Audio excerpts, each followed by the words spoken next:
Em 6 de agosto de 1945, a 600 metros de altura deste local, foi onde Little Boy foi detonado.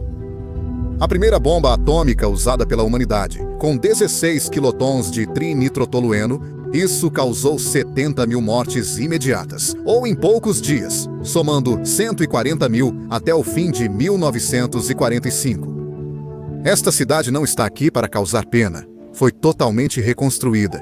E é muito bonita. Então hoje vamos ver um pouco do lado terrível e um pouco do lado bonito que Hiroshima tem.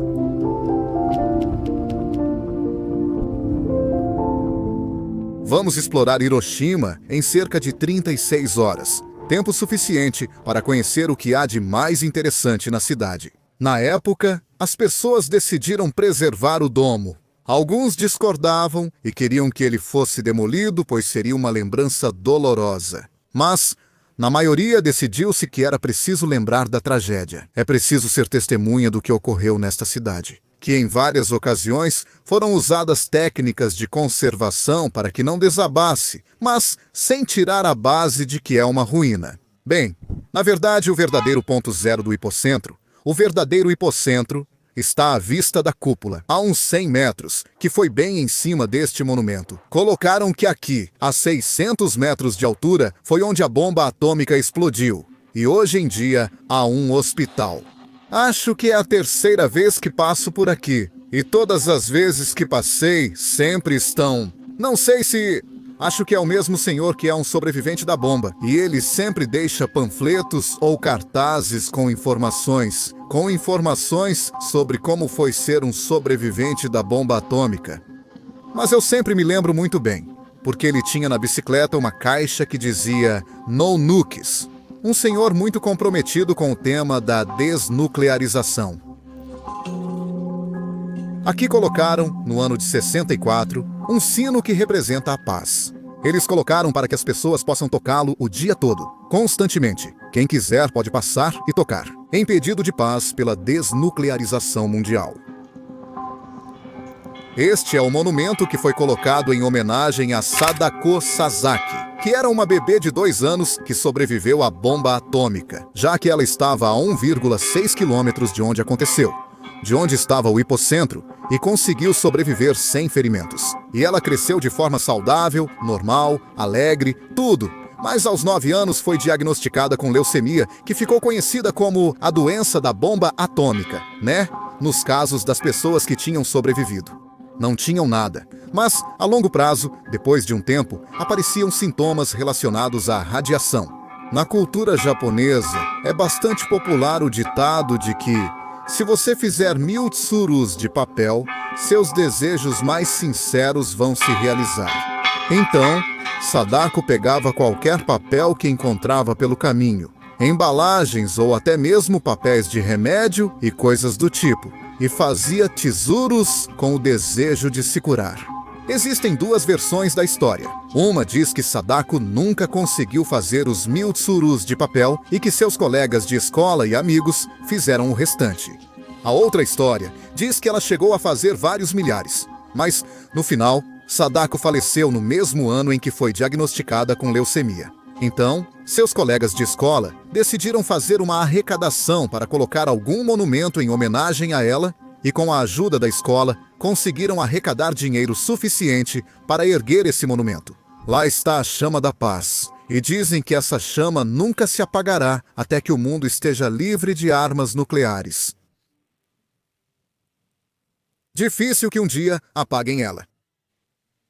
Aqui, este monumento tem a forma de um abrigo para proteger a alma das pessoas que faleceram na bomba. É um ponto muito popular, porque as pessoas jogam uma moeda como oferenda e têm vista para a chama da paz e para a cúpula ao fundo. Na verdade, a vista está bem bonita. Hiroshima é uma cidade onde tudo está bem concentrado, centralizado, ou seja, da estação de Hiroshima a 2 quilômetros, basicamente para o oeste. Ou seja, à esquerda do mapa é onde está toda a parte central, a área dedicada ao que foi a bomba atômica. Tudo fica aqui perto, ao lado do Museu da Paz. Vários monumentos, o Domo das Ruínas e entre o Parque da Paz e a estação de trem. Digamos que perto do parque é onde fica o centro. E ali está tudo o que faz parte do centro comercial, toda a área noturna também. Está tudo bem perto. Você não precisa de muito tempo para conhecer o principal de Hiroshima.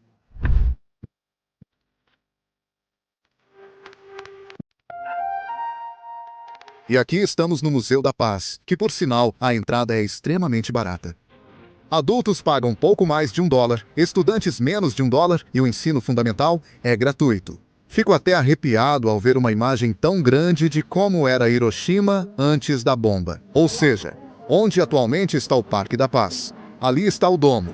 E onde está o Parque da Paz? Antes era tudo casas. A imagem é forte, não sei.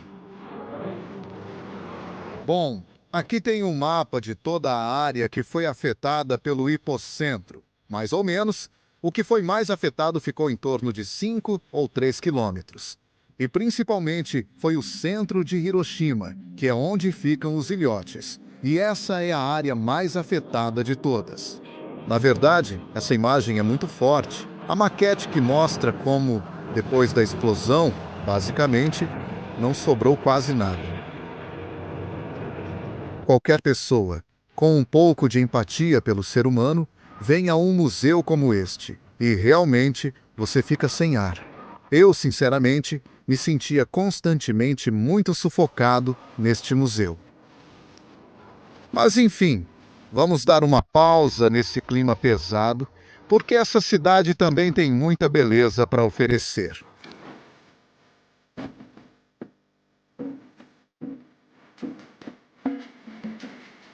Outra coisa que caracteriza a cidade de Hiroshima são os seus bondes. E você pode encontrar bondes super modernos, novíssimos, e também bondes bem antigos da época.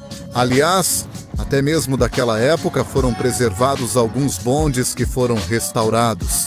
Daquele momento, a base tinha sobrevivido, e depois eles foram sendo reconstruídos com madeira. Naquela época, quando é aniversário da bomba atômica, eles colocam para funcionar e meio que exibem, né? Quer mais? Me lembrei de que a bomba caiu em 6 de agosto de 45. Para o dia 9, 3 dias depois, já conseguiram fazer o bonde voltar a funcionar. E quando o serviço voltou, a maioria do pessoal dos trens tinha falecido ou estava gravemente ferido. Então, funcionaram graças às meninas da escola que se ofereceram como voluntárias, né? Da escola técnica, que mais ou menos conseguiam se virar para fazer funcionar, porque era como se a cidade tivesse acabado de ser destruída. Mas mesmo assim, em pouco tempo, ver que o bonde podia funcionar dava aquela pequena gota de esperança, de poder dizer que a cidade podia seguir em frente, né? A história das meninas que fizeram o bonde funcionar é muito forte. E aqui, o que tem? É um evento de ramen. Que vontade de comer um! Não, a gente reservou um lugar muito bom para comer. Vocês sabem que no canal, eu geralmente sempre falo para vocês que não precisa ir a lugares específicos para comer, que não precisa ser nada especial. Mas hoje tem sim um lugar muito específico que eu recomendo, se possível, ir, reservar e garantir que você experimente a comida desse lugar. Mas estamos nos adiantando demais, então vamos continuar. A área do núcleo da bomba, no momento em que detonou, chegou a 4.000 graus de temperatura. Levando em conta que a superfície do Sol chega a 5.500 graus de temperatura, ou seja, o calor era quase como estar perto do Sol, o que fez com que toda a estrutura de madeira, como o castelo de Hiroshima, desaparecesse completamente. Que obviamente foi uma reconstrução que fizeram. Aliás, falando em reconstruções, houve um grande projeto de reconstrução da cidade de Hiroshima. Foi criado um projeto de reconstrução da cidade de Hiroshima como Cidade da Paz. Como foi um projeto nacional, eles quiseram fazer direito e não deixar a cidade causar pena ou parecer vítima, mas sim torná-la moderna. Mas com uma área designada, bem no centro, para lembrar tudo o que aconteceu naquela explosão. Em 1949, foi aprovada a Lei de Construção da Cidade da Paz de Hiroshima. Mas alguém pode perguntar, depois de uma bomba atômica, com toda essa questão da radiação, como é possível reconstruir? Bem, a resposta é a seguinte. Hiroshima foi uma fissão em cadeia rápida, ou seja, o material radioativo tinha uma vida útil curta e havia 1 quilo desse material. Ao explodir, a bomba espalhou partículas radioativas pelo ar. Já, por exemplo, Chernobyl foi uma fissão em cadeia lenta, com radiação de vida útil longa, com 180 toneladas de urânio. E tudo aconteceu ao nível do solo. Isso fez a diferença entre Hiroshima e Chernobyl. Ou seja, basicamente, eles perceberam que a curto prazo a radiação estava desaparecendo. Haviam restado casos nas pessoas, mas não na cidade em si. Portanto, reconstruir era completamente viável. E além disso, por outro lado, as pessoas não queriam abandonar a cidade. Este era o lugar onde tinham nascido. Para aqueles que sobreviveram, ou os que não estavam, queriam voltar para casa. Portanto, as pessoas queriam reconstruir a cidade. Então, com a vontade do povo, mais o projeto do governo. A necessidade de colocar um símbolo de paz contra a guerra nuclear fez com que fosse dada muita prioridade à reconstrução da cidade. Que, aliás, agora estamos em um santuário. Estamos gravando isso em novembro e é época do Shishigo-san, que é uma celebração shintoísta feita para crianças de 3, 5 e 7 anos. Por isso, em novembro, dá para ver muitos santuários onde levam as criancinhas, bem pequenas, de kimono, são muito fofas. Uma das formas mais rápidas e confortáveis de chegar a Miyajima é de balsa, que fica a 200 metros do domo da bomba. O que é um pouco caro, custa 2.400 ienes, que são mais ou menos 18 dólares, mas chega em 40 minutos. Mas é claro, o melhor é vir, reservar seu ingresso para o horário que quiser.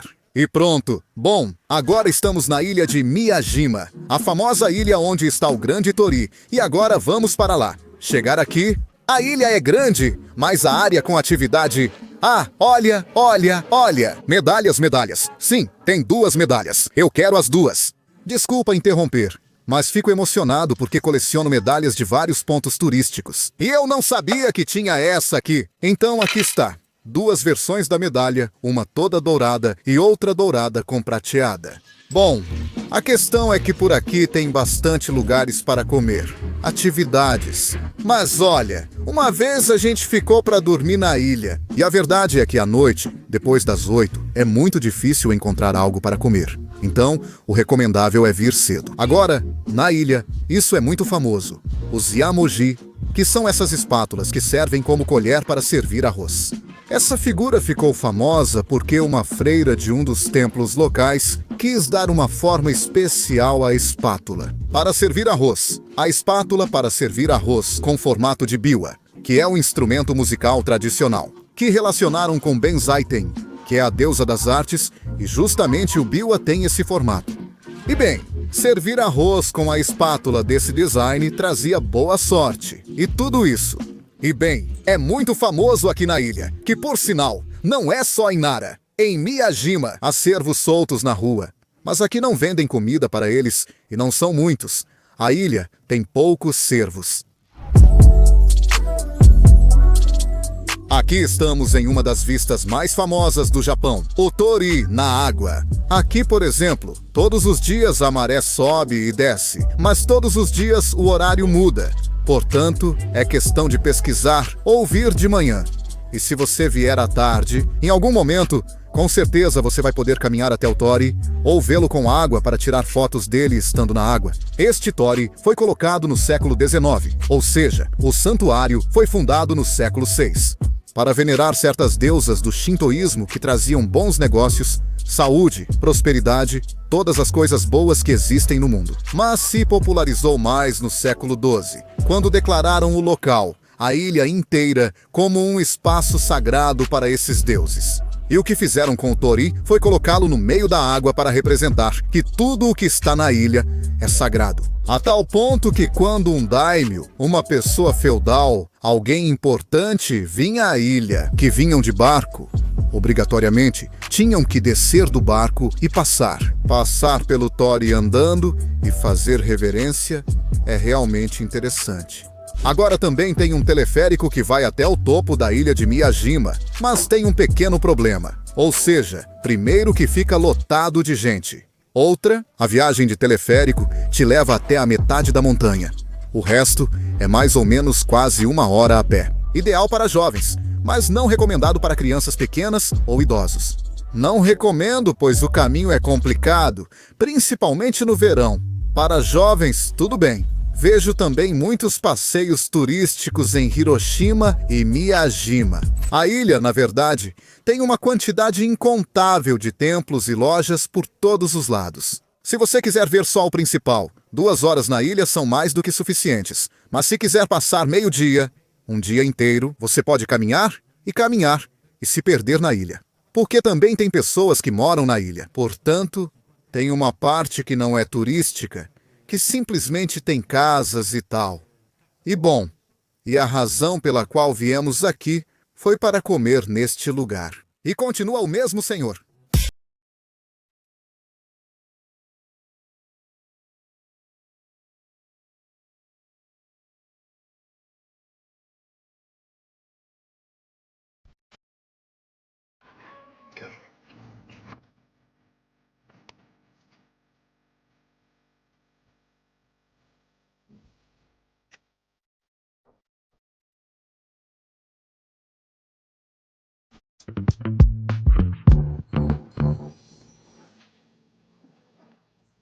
Ai, que gostoso! Que gostoso!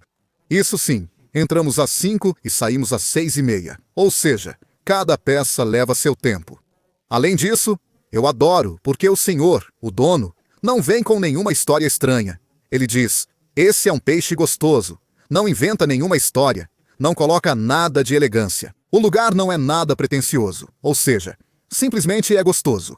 Ou seja, e com álcool e tudo. Cada um recebeu $100. Esses preços em Tóquio são impossíveis. Já está bem escuro e ainda são 6:30. Mas em novembro é assim. Está fresquinho, mas a essa hora tudo já está morto. Não importa. O ferry vai até às 9, 10 da noite. Mas mesmo assim, de qualquer forma, a essa hora ainda tem ferry de volta a cada 20 minutos. E aí temos 1 hora de trem. Agora, o que sim? A questão da reserva, por exemplo. Olha, eu vou deixar na descrição do vídeo o meu mapa com os pontos turísticos recomendados de todo o Japão. E na ilha de Miyashima vai ser o único restaurante. É só dar uma olhada no mapa. Procurem. Está tudo super fechado, tem só alguns... Bom, olha, lugares para comer até tem. Uns 5 lugares talvez. Mas sim, a maioria está tudo super fechado. Dormir na ilha, eu particularmente não recomendo muito. Vale a pena passar uma noite para ver o templo à noite, que é uma vista diferente e muito bonita. Ou esperar escurecer para apreciar. E só, no geral, Hiroshima é um lugar que dá para conhecer bem em 2 noites. Eu recomendo passar um dia inteiro aqui na ilha. E o dia que você chega e o dia que você vai embora são para explorar, digamos, a região da paz. Depois, à noite... à noite tem lugares para recomendar também. Para comer, okonomiyaki, a principal especialidade de Hiroshima. Diferente do okonomiyaki de Osaka, por exemplo, o de Hiroshima leva macarrão. E isso faz com que eu goste mais. E o lance é que o lugar onde eu mais recomendo comer é no Okonomimura, que é um lugar que tem 3 andares, do 2º, 3º e 4º andar. Um monte de lugares de okonomiyaki em barra, onde eles preparam na sua mesa. São lugares pequenos e é o sabor autêntico, tudo isso. Muitos dizem que é coisa de turista, mas na verdade é algo autêntico, que se popularizou entre eles justamente por sua autenticidade. É o melhor lugar para comer okonomiyaki de Hiroshima?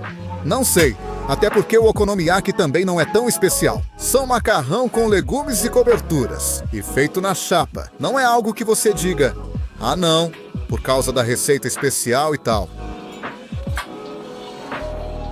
Está gostoso, está muito bom, de verdade. Você pode escolher as coberturas, as proteínas extras. Tudo isso com macarrão soba, bom, macarrão soba. Mas na verdade são como os macarrões de ramen ou udon. Eu gosto muito mais do de Hiroshima do que do de Osaka. Eu gosto muito mais desse lance de ter macarrão. Dá mais estilo, mais proteína, mais de tudo. Assim eu prefiro muito mais. Louco! Cada andar é bem pequeno. Deve ter uns 8 estandes de comida de okonomiyaki por andar. E são 3 andares, 3 andares. Aqui está o mapa, por exemplo. Ah, claro. Aqui está. São 4, 5, 6, 7, 8, 9, 10, 11, 12, 13, 14, 15, 16, 17, 18, 19, 20, 21, 22, 23, 24, 25 estandes de comida. Em algum deles tem que ter lugar. Mas é sexta-feira. Está bem cheio. Ou seja, Fomos a todos os andares e tivemos que voltar para o mais vazio. E a verdade é que estava super gostoso. Mas começa a partir do segundo andar. No térreo não tem nada. Onde está essa placa? Na descrição do vídeo está o link do Google Maps, que eu já venho compartilhando faz tempo. De todos os pontos turísticos estratégicos que existem em todo o Japão, e esse lugar sempre esteve marcado. E sim, o Suica também serve para viajar no bonde. A única coisa é que ao subir não se paga ao descer. E onde está o senhor? As pessoas que moram na cidade têm um QR, mas isso não importa para o turista. Com o Suica é só pagar ao descer.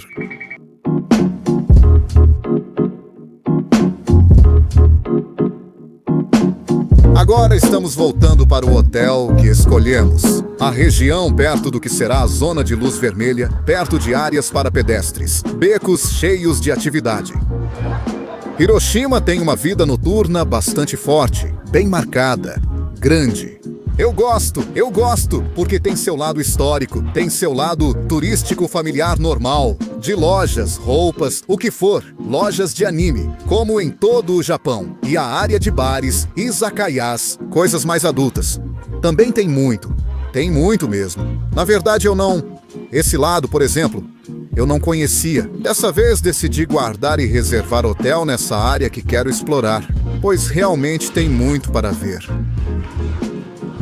Bom, na verdade o bairro é mega ultra ativo, ou seja, eu dei uma volta por aqui. E tem estabelecimentos para adultos, tem um monte de izakayas, lugares para comer. Inclusive passei por 2 clubes, casas noturnas de música, dava para ouvir música ao vivo, mas a quantidade de lugares, de informações para passar a noite e todo esse tipo de coisa é incrível. Tem com café, aqueles bares com garotas fantasiadas de cosplay. Muito agitado para quem quer vir para a farra. Também tem um monte de coisas para fazer nesse bairro. Mas é uma coisa que vejo tudo muito concentrado. E tem tudo o que alguém pode procurar em Tóquio. Tudo resumido. Bom, claro que não tem tanto quanto em Tóquio, mas o que tem está bem concentrado. Minha esposa estava cansada. Sugeri comer mais algo, mas ela disse que já estava cheia. Então eu disse, bom, comecei a procurar. E aqui tenho, na outra quadra, um bar de ostras. Em Hiroshima, basicamente, os pratos mais populares e conhecidos da região são o okonomiyaki e as ostras. E eu não quero deixar de provar as ostras. Mas é uma coisa que neste bairro se vê garotas muito estilosas andando pela rua toda. Neste prédio... Ah, sim! Segundo andar. Térreo. De que lado? Acho que é aqui.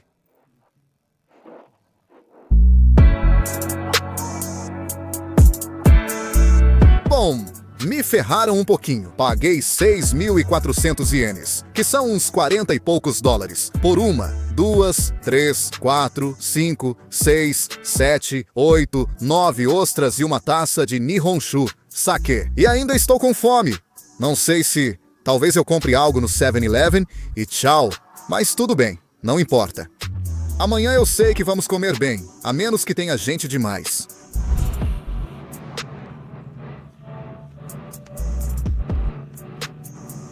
E no final eu comi um ramen. É que sim, já gastei bastante com um par de ostras. Então o ramen me custou 1.100 ienes, que foram 8 dólares. E enche bem mais. Mas tudo bem, agora sim estou de barriga cheia. E amanhã vamos comer algo completamente diferente do que acabei de comer agora. Ramen. É isso aí, pessoal. Estava tendo um festival de ramen. Já fizemos o check-out do hotel. Fomos ao terminal de ônibus para guardar as malas em um armário, pois de lá sai o ônibus para o aeroporto. Eles chegam em 1 hora. E bom, é que fica ao lado do terminal de ônibus, ao lado do domo da bomba. E estava tendo festival de ramen, então a gente tinha que comer ramen. Desculpa, pessoal, sei que no dia em que vocês vierem não terá festival de ramen, mas... está melhor que ontem. Aqui compramos 3 cupons para comer 3 ramens e compartilhar. Ramen número 2. Este é um ramen de Kyoto. Oh, está muito bom. Ramen número 3. E já ficou meio-dia, porque nós chegamos antes das 11. Já está começando a encher de gente. Mas o bom é que aqui a fila anda rapidinho. Eles vão servindo e servindo. e isso é muito bom. Este é um lamen de miso de Sapporo, Hokkaido. Quarto e último lamen. Com esse já temos o suficiente. O anterior era de Osaka, este é de Kyoto. Não era Tóquio, Hokkaido, Osaka e Kyoto. Ah, tanto faz.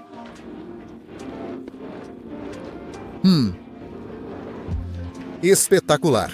E isso que é do tipo caldo claro, que não é dos meus favoritos, mas esse tem um sabor bom. O bom é que cada ramen aqui custa 1.000 ienes, ou $6,50. Ou seja, somos duas pessoas, compartilhamos tudo, pagamos $13 por cada um e experimentamos 4 ramens pequenos. Depois de tanto ramen, fiquei com vontade de uma cerveja. Bom, embora tudo tenha começado com uma história bastante sombria, vocês já devem ter notado que Hiroshima tem muito mais do que isso. Além do que a história, tem muita beleza para oferecer, né? E diversão moderna, tudo o que vocês quiserem. Mas algo que eu gostaria de destacar muito de tudo isso que é sobre a paz, do que Hiroshima divulga muito, é que realmente está focada em espalhar a paz. E não no que é ressentimento, ódio, vitimização. Simplesmente se foca muito no que é a paz. Isso me parece super importante. Crianças de escola primária estão por toda parte, hoje é domingo. E vem crianças do ensino fundamental em excursões. Acho tudo isso muito bonito. Aqui parece que todos querem ensinar o que é a paz. Nos vemos na próxima. Um abraço para você, sua família, seu pet e até para o vizinho. Tchau!